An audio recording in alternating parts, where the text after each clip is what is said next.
before the Homeland Security Committee.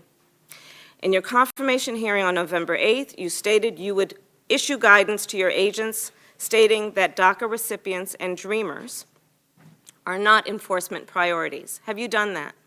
They are not enforcement priorities, ma'am. Have you issued that statement and that to your agents, that guidance? That is clear from the ICE. That's not my question. I personally have not, no.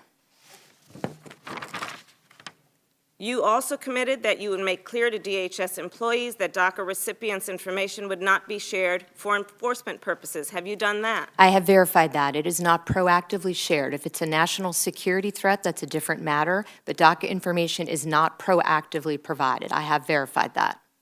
That's not my question. Not have you verified it. That's clear to me. It's in policy. It's in existing written documentation. My question, I will repeat, is based on a commitment you made to me in another United States Senate hearing. And I'm saying that written is already exists. So I didn't need to redo it. It already exists. That is not the point.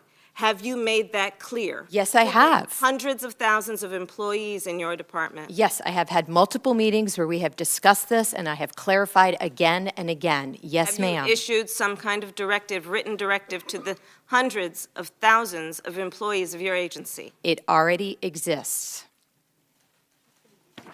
So you've not done that. That's the short. Why would I do it again? It already exists. Okay, let's talk about why you would do it again. Let's talk about the data that shows that there has been an increase of, I think, threefold of the number of people who are non-criminals by ICE's own definition who have been detained in your department. Can you give me that number, please?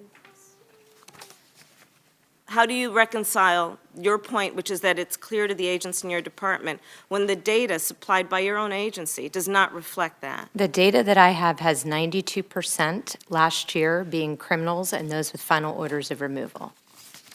And so where we have information that there has been an increase of the number of people, nearly 3 times the number of individuals with no criminal history as compared to the same period last year, are you saying that's incorrect? I'm saying I don't have the data that you're looking at. Is it final orders of removal, or is there another national security threat?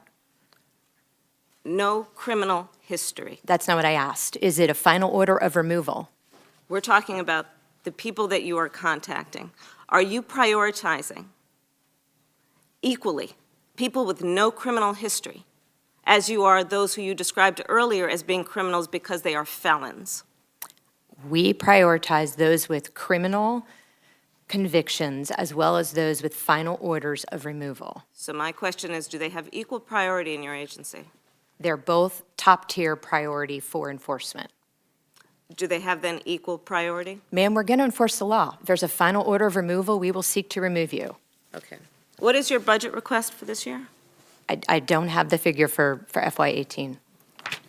Do you believe that your department and agency is adequately funded or that you are in need of resources? It depends on the particular area, but we have worked very closely with the administration to ensure that we do have the tools and resources we need to do our job. So I'm assuming that you have adequate resources, which is why you can apply equal priority to those who are felons and those who have no criminal records. Ma'am, we will not ignore the law. If you have gone through the system and you have a final order of removal, you are a priority to be removed. This past Saturday,